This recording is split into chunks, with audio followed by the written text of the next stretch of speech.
ইতিহাসে যতটুকু তথ্য পাওয়া যায় 1091 খ্রিস্টাব্দে সুলতান মালিক শাহ দামেস্কের একটি মসজিদের অনুকরণ করে এখানে নতুন কিছু বিষয় যোগ করেন স্থাপনার ক্ষেত্রে।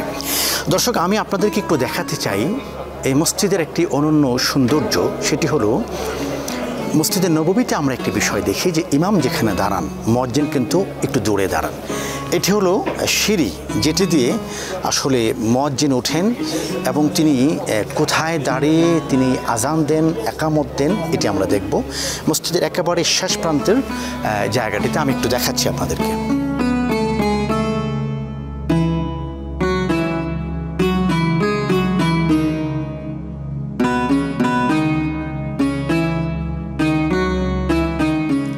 এটি হলো সেই জায়গা যেখানে মুয়াজ্জিন দাঁড়ান, এখান থেকে আজান প্রদান করা হয়, একামত প্রদান করা হয়।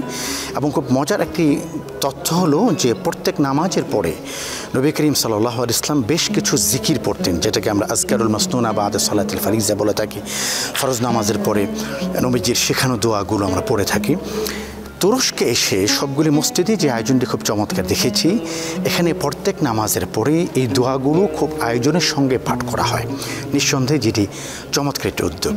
এই গ্র্যান্ড মসজিদ নির্মাণের ক্ষেত্রে একটি অনন্য আকর্ষণীয় বিষয় হলো এই মসজিদের পাথরখণ্ড। যে পাথরগুলি দিয়ে এই মসজিদটি নির্মাণ করা হয়েছে আপনারা দেখতে পাচ্ছেন, সব বড় বড় কালো কালো পাথর। এটি কিন্তু যেন তেন পাথর নয়। এই পাথরগুলি হলো এখান থেকে পশ্চিম দিকে অবস্থিত কারাকা পর্বতমালার ব্ল্যাক ব্যাসেল স্টোন, বা যেটাকে অগ্নিগিরির পাথর বলা হয়ে থাকে। আরও চমৎকার বিষয় হলো এই পাথর খুব অল্প কিছু কয়েকটি মসজিদের নির্মাণশৈলীতে ব্যবহৃত হয়েছে, এর মধ্যে অন্যতম এটি এবং এ শহরের সিটি ওয়াল।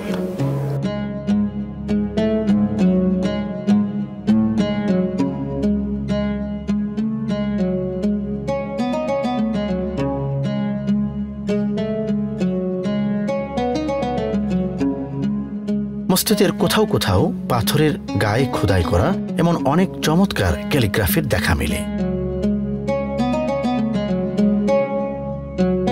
দ্বিতল উচ্চতার এই মসজিদে পর্যাপ্ত আলো নিশ্চিত করতে পুরো মসজিদ জুড়ে আছে এমন অসংখ্য জানালা।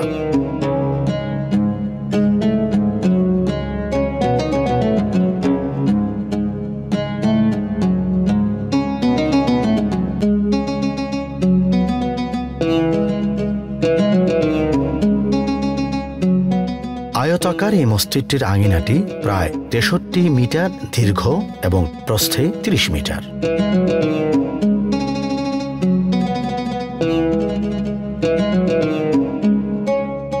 পূর্ব পশ্চিমে লম্বা মসজিদ আঙিনার ঠিক মাঝখানে রয়েছে দুটো ওযু করার স্থান। ষড়ভুজাকার তামার গম্বুজটি মালিক শাহের সেনাপতি আর্তুকিতের শাসনামলে যুক্ত করা হয়। তুরস্কে সেলজুক স্থাপত্য শৈলীর প্রায় সকল মসজিদের আঙিনাতেই এমন অজুখানার দেখা মেলে। তবে ষড়ভুজাকার তামার গম্বুজটির কারণে মসজিদ প্রাঙ্গণে উন্মুক্ত এই অজুখানাটি একেবারেই ব্যতিক্রম।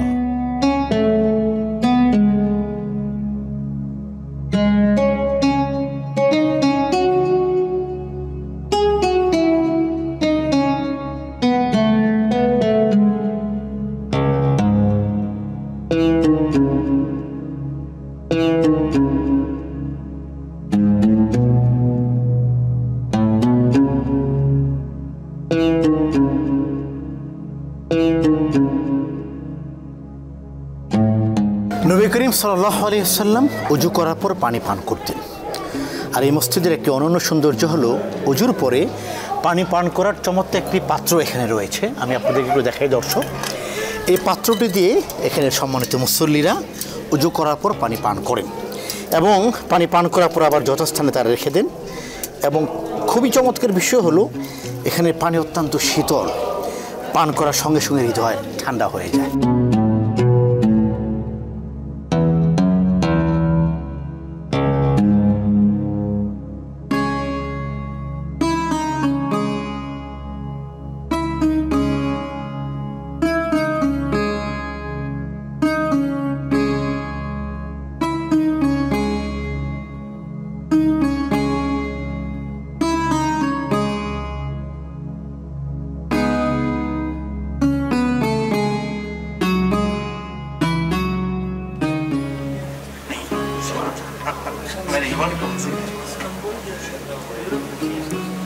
यहाँ पे मुस्लिम और गरीब जो लोग बाबा को देखते हैं ये सकते हैं और जो देखते हैं जो ये पिस्टल को ये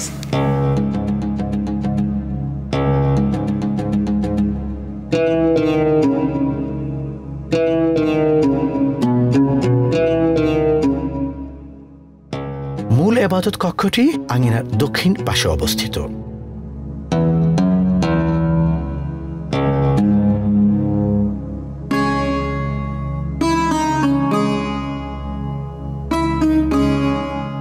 ইবাদত কক্ষের প্রবেশমুখ এবং এর পুরো ছাদ জুড়ে কৌণিক স্থাপত্য শৈলী এবং চতুর্ভুজাকৃতির মিনার দেখে কোনো কোনো দর্শনার্থী একে চার্চের প্রতিস্থাপন ভেবে বিভ্রান্ত হন, কিন্তু প্রকৃত তথ্য হল মূলত আগ্নেয় পাথর কাটার সুবিধা বিবেচনায় রেখে এই নকশার কথা ভাবেন তখনকার স্থাপত্যবিদগণ।